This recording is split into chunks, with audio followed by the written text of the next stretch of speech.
നമ്മുടെ സംസ്ഥാന സർക്കാരിൻ്റെ ഇച്ഛാശക്തി ഇല്ലായ്മയാണോ ഇത്തരത്തിലുള്ള ഒരു വലിയ തോതിലേക്ക് ലഹരിയുടെ ഉപയോഗം സംസ്ഥാനത്ത് വർദ്ധിക്കുന്നതിന് കാരണമാക്കുന്നത്? നമുക്ക് അറിയാം, നമ്മുടെ കേരള തീരം കേന്ദ്രീകരിച്ച് വലിയ രീതിയിൽ ലഹരി കടത്ത് നടക്കുന്നുണ്ട്. അത് കണ്ടുപിടിക്കുന്നതിനായിട്ട് ഓപ്പറേഷൻ സമുദ്രഗുപ്ത എന്നുള്ള രീതിയിൽ NCB ഒരു പ്രാവശ്യമൊക്കെ അത്തരം റെയ്ഡുകളൊക്കെ നടത്തിയതുമാണ്. പക്ഷേ ഇപ്പോഴും അതിങ്ങനെ നിർബാധം ഒഴുകുന്നുണ്ട് എന്ന് മാത്രമല്ല, മറ്റ് ചില ഘടകങ്ങൾ, അതായത് സംസ്ഥാനത്തിനകത്ത് ഈ ലഹരി ഉപയോഗം ഒരു വശത്ത് നടക്കുമ്പോൾ ഇതിന് സഹായകരമാകുന്ന മറ്റ് ചില ഘടകങ്ങൾ, അത് രാഷ്ട്രീയമായിക്കൊള്ളട്ടെ അല്ലെങ്കിൽ മുതലാളിത്തമായിക്കോട്ടെ, ഇവരെല്ലാം ഇതിനെ അനുകൂലിക്കുന്ന ഒരു നിലപാട്, സിനിമാ വ്യവസായത്തിൽ ഉൾപ്പെടെ ഇതിനെ അനുകൂലിക്കുന്ന ഒരു നിലപാടിലേക്ക് കാര്യങ്ങൾ എത്തുന്നു. ഇവരെയൊന്നും തൊടാൻ പോലും ഭയക്കുന്ന ഒരു ഭരണകൂടം അല്ലെങ്കിൽ പോലീസ് സേന, ഇതാണോ ഇതിന് യഥാർത്ഥ കാരണം? ഈ ചർച്ചയുടെ ഉദ്ദേശം എന്താണെന്ന് പോലും എനിക്കിപ്പോൾ മനസ്സിലാകുന്നില്ല. കാരണം ഈ ചർച്ച തുടങ്ങിയത് ഇന്നലെ നടന്ന ഒരു അരുംകൊലയുമായി ബന്ധപ്പെട്ട്. പക്ഷെ ഇവിടെ സംസാരിക്കുന്നത് ആ രീതിയിലല്ല ഈ ചർച്ച പോകുന്നത്. ആ കൊലപാതകത്തിന്റെ ചർച്ചയാണോ അതോ കേരളത്തിലെ ലഹരിയുടെ ചർച്ചയാണോ എന്ന് വ്യക്തമാക്കിയിരുന്നെങ്കിൽ കൊലപാതകത്തിലേക്ക് നയിച്ച ഘടകങ്ങൾ നമുക്കറിയാം. കാരണം ശ്രീ ബൽദേവ്, ഈ വ്യക്തി അഫാൻ പറഞ്ഞത് സാമ്പത്തിക പരാധീനത മൂലമാണ് ഇത്തരത്തിലുള്ള ഒരു കൊടും ക്രൂരതയിലേക്ക് കൊണ്ടുചെന്ന് എത്തിച്ചത് എന്നാണ്. പക്ഷെ അത് പോലീസ് മുഖവിലേക്ക് എടുത്തിട്ടില്ല എന്ന് മാത്രമല്ല, രക്തപരിശോധനയടക്കം ശാസ്ത്രീയമായി ഇദ്ദേഹം ലഹരി ഉപയോഗിച്ചിട്ടുണ്ടോ എന്നതടക്കമുള്ള കാര്യങ്ങളിലേക്ക് പോലീസ് കടന്നിട്ടുമുണ്ട്. ഒരു മാസമായി മദ്യം ഉപയോഗിക്കുന്നു എന്ന് പറയുന്നുമുണ്ട്. നമ്മൾ ഇതിൻ്റെ അടിസ്ഥാനത്തിൽ നേരത്തെ നടന്ന ഇപ്പോൾ ഡോക്ടർ വന്ദനാദാസിൻ്റെ കൊലപാതകം, അതും അറിയാം, ലഹരിക്ക് അടിമയായ ഒരു അധ്യാപകനാണ് ആ കൊടും ക്രൂരത ചെയ്തത്. അങ്ങനെ നേരത്തെ ഒരു 2023 സ്വന്തം അമ്മയെ തന്നെ 19കാരനായ യുവാവ് കൊലപ്പെടുത്തുന്നു. അവനും ലഹരിക്ക് അടിമയായിരുന്നു. നമ്മളിതിങ്ങനെ പുറകിലോട്ട് നോക്കിക്കഴിഞ്ഞാൽ ഈ ലഹരിക്ക് അടിമയായി അതുമായി ബന്ധപ്പെട്ട് നടക്കുന്ന കൊലപാതകങ്ങൾ വളരെയേറെയാണ്. ഇപ്പോൾ വെഞ്ഞാറമൂട് കൊലപാതകം ഏറ്റവും ഒടുവിലത്തെ ഒരു ഉദാഹരണം മാത്രമാകുന്നു. അതിൻ്റെ പശ്ചാത്തലത്തിൽ നിന്ന് തന്നെ ചോദിക്കുകയാണ്, എന്തുകൊണ്ട് കേരളത്തിൽ യുവത്വം ഇങ്ങനെ വഴിപിഴയ്ക്കുന്നു? അതിന് എന്തുകൊണ്ട്, അതായത് അതിനെ തടയിടുന്നതിന് വേണ്ടിയുള്ള ഒരു രീതിയും സർക്കാരിൻ്റെ ഭാഗത്തു നിന്നുണ്ടാകുന്നില്ല എന്നുള്ളത്. ഡൽഹിയിലെ ഒരു ബസ്സിനകത്ത് നിർഭയ എന്നൊരു പെൺകുട്ടി 4-5 പേര് കൂട്ടബലാത്സംഗം ചെയ്ത് വിദേശത്തുകൊണ്ട് ചികിത്സിച്ച് മരിച്ചു. അതും ഒക്കെ ഇന്ത്യ ഡൽഹിയുടെ ഒരു ഭാഗം തന്നെയാണ്. അതുപോലെ തന്നെ ജമ്മു കാശ്മീർ കട്ട്വായിൽ ഇതുപോലെ ഒരു നാടോടി പെൺകുട്ടി പോലീസുകാരും കുറെ BJPയുടെ നേതാവെല്ലാം കൂടെ ചേർന്ന് ബലാത്സംഗം ചെയ്ത് കൊന്നു. അതിൽ ലഹരി ഉപയോഗിച്ചിട്ടാണ്. UPയിലെ ഹത്രാസിൽ ഒരു ഹരിജൻ പെൺകുട്ടിയെ കത്തിച്ച് കളഞ്ഞു ബലാത്സംഗം ചെയ്തിട്ട്. ഇതും ലഹരിയാണോ എന്നൊക്കെ വ്യക്തമാക്കണം ഇതിന്റെ കൂടെ. ഞാൻ പിന്നെ അതിലേക്ക് വരാം. ഇവിടെ ബഹുമാനപ്പെട്ട ഡോക്ടർ ചില പ്രധാനപ്പെട്ട ചില കാര്യങ്ങൾ പറഞ്ഞു. അത് പറഞ്ഞതിന് ശേഷം ഞാൻ ഇതിന് മറുപടി പറയാം. യുവാക്കളിൽ ഉണ്ടാകുന്ന അമിതമായിട്ടുള്ള ചില മാറ്റങ്ങൾ, എല്ലാ കൊലപാതകങ്ങളും ഒന്നും ലഹരിയുമായിട്ടൊന്നും യാതൊരു ബന്ധവുമില്ല. ഒരിക്കൽ പോലും ലഹരി ഉപയോഗിക്കാത്ത ഒരു നിരവധി കൊലപാതകങ്ങളും നിരവധി പ്രോബ്ലങ്ങളും, അവരൊന്നും മാനസിക രോഗികളാകണമെന്നില്ല. ചില പ്രത്യേക സാഹചര്യങ്ങളിൽ ചില കാര്യങ്ങൾ സംഭവിക്കുക. അതാണ് ഇതിന് സൈക്കോളജിസ്റ്റും സൈക്കാട്രിസ്റ്റും ഒക്കെ വിലയിരുത്തുന്നത്. ഇപ്പൊ എവിടെയെങ്കിലും ഒരു കൊലപാതകം നടന്നാൽ അതെല്ലാം ലഹരി ഉപയോഗിച്ചുകൊണ്ടാണ്, MDM കഴിച്ചുകൊണ്ടാണ്. കേരളത്തിലെ ഗവൺമെന്റിന്റെ കുഴപ്പമാണ്. ഇത് ഗവൺമെന്റുമായിട്ട് എന്തോ ബന്ധം? ഒരു പയ്യൻ വൈകിട്ടിറങ്ങി അവന്റെ അമ്മയും അച്ഛനെയും അപ്പൂപ്പനെയും എല്ലാം വീട്ടിൽ കൊന്നിട്ട് നേരെ പോലീസ് സ്റ്റേഷനിൽ ചെല്ലുന്നു. ഞാൻ 5 കൊലപാതകം ചെയ്തു എന്ന് പറഞ്ഞിട്ട് കയ്യിലിരുന്ന വിഷം എടുത്ത് അവൻ കഴിക്കുന്നു. അപ്പോൾ അവൻ ശരിക്കും അവൻ മെന്റലി പ്രിപ്പയർഡ് ആണ്. പോലീസ് സ്റ്റേഷനിൽ വെച്ച് ആ വിഷം കഴിക്കുകയാണ് മരിക്കാനായിട്ട്. പോലീസ് പെട്ടെന്ന് കണ്ടുകൊണ്ട് അവൻ മരിക്കാതെ പോയി. അപ്പൊ ഇതെല്ലാം ഗവൺമെന്റിന്റെ തലത്തിൽ വെച്ചാൽ നാഷണൽ ക്രൈം റെക്കോർഡ്സ് ബ്യൂറോ പുറത്തുവിട്ട കണക്കുകൾക്കതാ ഞാനിപ്പോൾ അതെടുത്ത് മുമ്പിൽ വെച്ചത്. ഇന്ത്യയിൽ ഏറ്റവും കൂടുതൽ ക്രൈം നടക്കുന്ന റിപ്പോർട്ട് ഇരിക്കുന്ന UPയിലാണ്. പട്ടികജാതിക്കാർക്കും സ്ത്രീകൾക്കും എതിരെ കഴിഞ്ഞ 2023-24 കണക്ക് വിട്ടിരിക്കുന്നത് ഏറ്റവും കൂടുതൽ സ്ത്രീകൾക്കും ദളിതർക്കും വരെ ക്രൈം നടക്കുന്നതായിട്ട് UPയിലാണ്. അതവിടെ നിൽക്കട്ടെ. ഇവിടെ BJPയുടെ വക്താവ് തന്നെ പറഞ്ഞു, കേരളത്തിൽ ഏറ്റവും കൂടുതൽ നാർക്കോട്ടിക് കേസുകൾ റിപ്പോർട്ട് ചെയ്യുന്നത്. എങ്ങനെ റിപ്പോർട്ട് ചെയ്തു? കേരളത്തിലെ എക്സൈസ് വളരെ ശക്തമായിട്ട് നിന്ന് അവരെ പിടിച്ചതുകൊണ്ടാണ് കേസ് റിപ്പോർട്ട് ചെയ്യുന്നത്. പിടിച്ചില്ലെങ്കിൽ അത് രജിസ്റ്റേർഡ് കേസായിട്ട് വരും. പോലീസോ അല്ലെങ്കിൽ എക്സൈസോ വളരെ ജാഗ്രതയോടുകൂടി ലഹരി ഉപയോഗിക്കുന്നവരെയോ ലഹരി കച്ചവടക്കാരെയോ വളരെ ശക്തമായിട്ട് പിടിക്കുന്നത് കൊണ്ടാണ് അത്രയും കൂടുതൽ കേസുകൾ കേരളത്തിൽ രജിസ്റ്റർ ചെയ്യപ്പെടുന്നത്. അല്ലാതെ മറ്റു സംസ്ഥാനങ്ങളിൽ ലഹരി ഉപയോഗിക്കുന്നില്ലാത്തതുകൊണ്ടല്ല. അവിടെ കേസുകൾ പിടിക്കപ്പെടുന്നില്ല. കാര്യം ഈ പോലീസ് തന്നെ അതിന്റെ ഒരു ഭാഗമാണ്. മറ്റു പല സംസ്ഥാനങ്ങളിലും പോലീസും കൂടെ ചേർന്നത് കച്ചവടം ചെയ്യുന്നു. അതുകൊണ്ട് ഉപയോഗിക്കുന്നവരെയോ വിൽക്കുന്നവരെയോ കൊടുക്കുന്നവരെയോ പിടിക്കാൻ പറ്റുന്നില്ല. പിന്നെ അവതാരകയും BJP വക്താവും വളരെ വ്യക്തമായിട്ടൊരു കാര്യം പറഞ്ഞതിൽ എനിക്ക് സന്തോഷമുണ്ട്.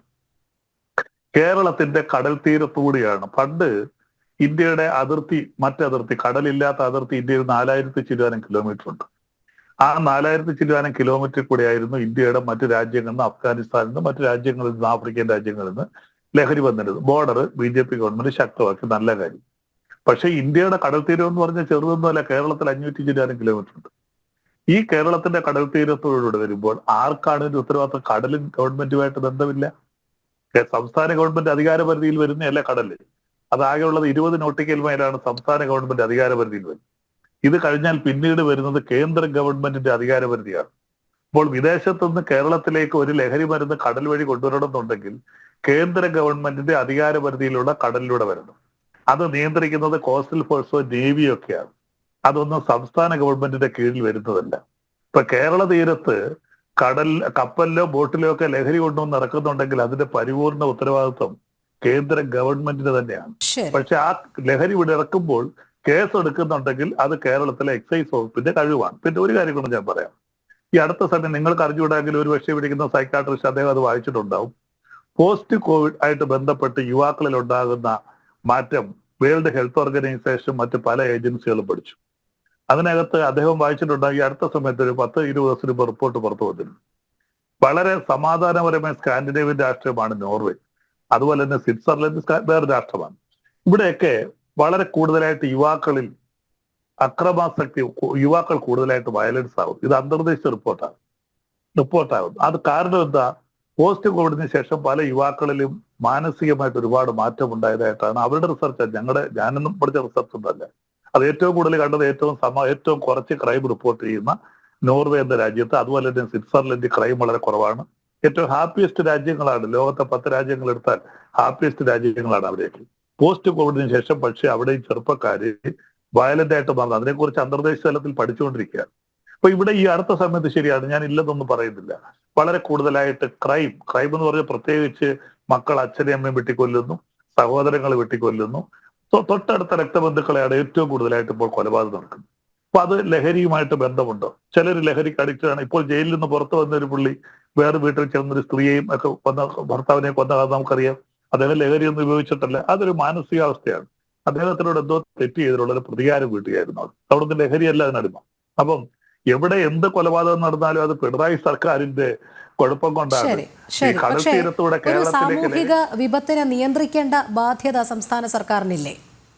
തീർച്ചയായിട്ടും. താങ്കൾ നേരത്തെ പറഞ്ഞു എക്സൈസ് പിടിക്കുന്ന കണക്കുകളുടെ എണ്ണം അത് പെരുപ്പിച്ച് കാണിക്കുന്നെങ്കിൽ അത് അത്രയും പിടിക്കുന്നത് കൊണ്ടാണ് എന്ന്.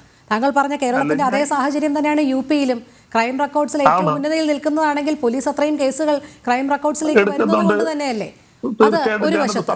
ഇവിടെ വ്യക്തിപരമായി ഓരോ വ്യക്തികൾ ആക്രമിക്കുന്നതിൽ സംസ്ഥാന സർക്കാരിന് എന്ത് ബാധ്യത എന്ന് പറഞ്ഞ് ഒരു സാമൂഹിക വിപത്തിനെ അങ്ങനെ കൈയൊഴിഞ്ഞു പോകാൻ സാധിക്കുമോ? അതിർത്തി സംരക്ഷിക്കേണ്ടത് കേന്ദ്രം.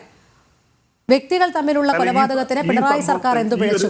ഇങ്ങനെയുള്ള ചോദ്യങ്ങളിലോടുകൂടി അത്രയും ലാഘവത്തോടുകൂടി നമുക്ക് കാണാൻ കഴിയുമോ? നമുക്കറിയാം ഈ കള്ളിനും കഞ്ചാവിനും വേണ്ടിയായിരുന്നല്ലോ റാഗിംഗ് അടക്കമുള്ള കൊടും ക്രൂരതകൾ നടന്നത്. അത് പൂക്കോട്ടൂർ സിദ്ധാർത്ഥനിൽ തുടങ്ങി ഏറ്റവും ഒടുവിലായി നമ്മൾ കണ്ട കോട്ടയം നഴ്സിംഗ് കോളേജിലെ വിദ്യാർത്ഥിയെ അടക്കം എന്തിനായിരുന്നു?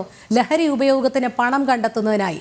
അതൊക്കെ ഏതെങ്കിലും കോളേജിലെ കാര്യമല്ലേ, ഏതെങ്കിലും ഹോസ്റ്റലിലെ കാര്യമല്ലേ എന്ന് പറഞ്ഞ് നമുക്ക് ഒഴിയാൻ കഴിയുമോ?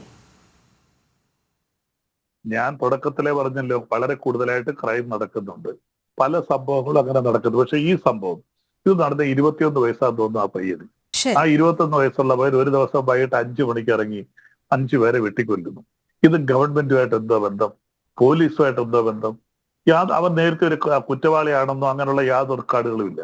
എന്തെങ്കിലും കുറ്റങ്ങൾ ചെയ്ത് അവൻ അക്രമാസക്തിയാണോ അങ്ങനെയുള്ള യാതൊരു വിധമായ റിപ്പോർട്ട് ഗവൺമെന്റിന്റെ മുന്നിലോ പോലീസ് സ്റ്റേഷനിലോ അവനെ കുറിച്ച് ഇന്ന് വരെ ഒരു പെറ്റി കേസ് പോലും രജിസ്റ്റർ ചർച്ചയില്ല. ഈ വ്യക്തിയെക്കുറിച്ച് പോലീസിന് യാതൊരു ധാരണയുമില്ല. പക്ഷേ ശ്രീ ബൽദേവ് തന്നെ നേരത്തെ ചൂണ്ടിക്കാണിച്ചു ചെന്താമരയുടെ കാര്യം. അത് എങ്ങനെയാണ്? ജാമ്യം കിട്ടി പുറത്തിറങ്ങിയ പ്രതിയാണ്. യാതൊരു വിധത്തിലുള്ള പോലീസ് സംവിധാനവും നിരീക്ഷിച്ചില്ല. അതുകൊണ്ടാണല്ലോ പിന്നീടും ജീവനുകൾ പൊലിഞ്ഞത്. അവിടെ എന്തായാലും പോലീസിന്റെ അലംഭാവം പറയാൻ പാടില്ലാതെ പോകരുതല്ലോ.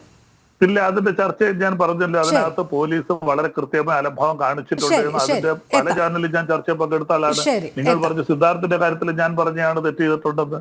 തെറ്റ് ചെയ്തിട്ടുണ്ടെങ്കിൽ തെറ്റായിട്ട് തന്നെ അംഗീകരിച്ചിട്ടുണ്ട്. ഇപ്പോൾ SFI വിദ്യാർത്ഥികളുടെ ഞാനൊന്ന് പറഞ്ഞു ഞാൻ പറഞ്ഞിട്ടുണ്ട്. തീർച്ചയായും. അപ്പൊ എല്ലാ കാര്യങ്ങളും എവിടെ എന്ത് നടന്നാലും അതെല്ലാം ഗവൺമെന്റിന്റെ അനാസ്ഥയായിട്ട് കൊണ്ട് കെട്ടി വെച്ചോണ്ട് പോകുന്നതിന് ഞാൻ പറഞ്ഞോളൂ. SFI വിദ്യാർത്ഥികൾക്ക് പക്ഷേ റാഗിങ് അടിക്കടി തെറ്റാണെന്ന് ഞാൻ ഉണ്ടാകുന്ന ചർച്ചയിൽ സമാന പങ്കെടുത്ത സംഭവങ്ങൾക്ക് ചാനലുകളിൽ ഞാൻ പറഞ്ഞു. ഒരു ഉത്തരവാദിത്വമുണ്ട് അല്ലേ? അതിലേക്ക് എത്താം. തീർച്ചയായിട്ടും ഞാൻ പറഞ്ഞല്ലോ, അതിനകത്ത് ഉത്തരവാദിത്തം ഉള്ളിടത്ത് ഉത്തരവാദിത്തം ഉണ്ട്. അതെല്ലാം കൂടെ കൊണ്ടുവന്ന് വെച്ച് തലയിൽ കെട്ടാൻ നിൽക്കരുത്. ശരി, അദ്ദേഹം നിങ്ങൾ തന്നെ പറഞ്ഞല്ലോ, ഇവിടുത്തെ കടൽത്തീരം വഴിയാണ് ഈ കഞ്ചാവ് ലഹരിയൊക്കെ വരുന്നത്. കടൽത്തീരം ഞങ്ങളുടെ നിയന്ത്രണത്തിലുള്ളതല്ല, അത് നിയന്ത്രിക്കേണ്ടത് നാർക്കോ ടെററിസം ഒരു വലിയ വിപത്തായി തന്നെ ഭാരതത്തെ വ്യാപിച്ചുകൊണ്ടിരിക്കുകയാണ്. അതില്ല എന്ന് പറയുന്നില്ല. അതിന് പാകിസ്ഥാൻ തന്നെയാണ് ചുക്കാൻ പിടിക്കുന്നത്. അതിന് വേണ്ടുന്ന തയ്യാറാക്കാവുന്ന സജ്ജീകരണങ്ങളൊക്കെ കേന്ദ്ര ഗവൺമെന്റ് സജ്ജമാക്കുന്നുണ്ട്. പക്ഷേ അകത്തേക്ക് എത്തിക്കഴിഞ്ഞാൽ, ഒരു സംസ്ഥാനത്തിനകത്തേക്ക് എത്തിക്കഴിഞ്ഞാൽ കൃത്യമായ ഇടപെടലുകൾ ഉണ്ടാകുന്നുണ്ടോ എന്നുള്ള ചോദ്യം മാത്രമേ ഉയർത്തിയുള്ളൂ.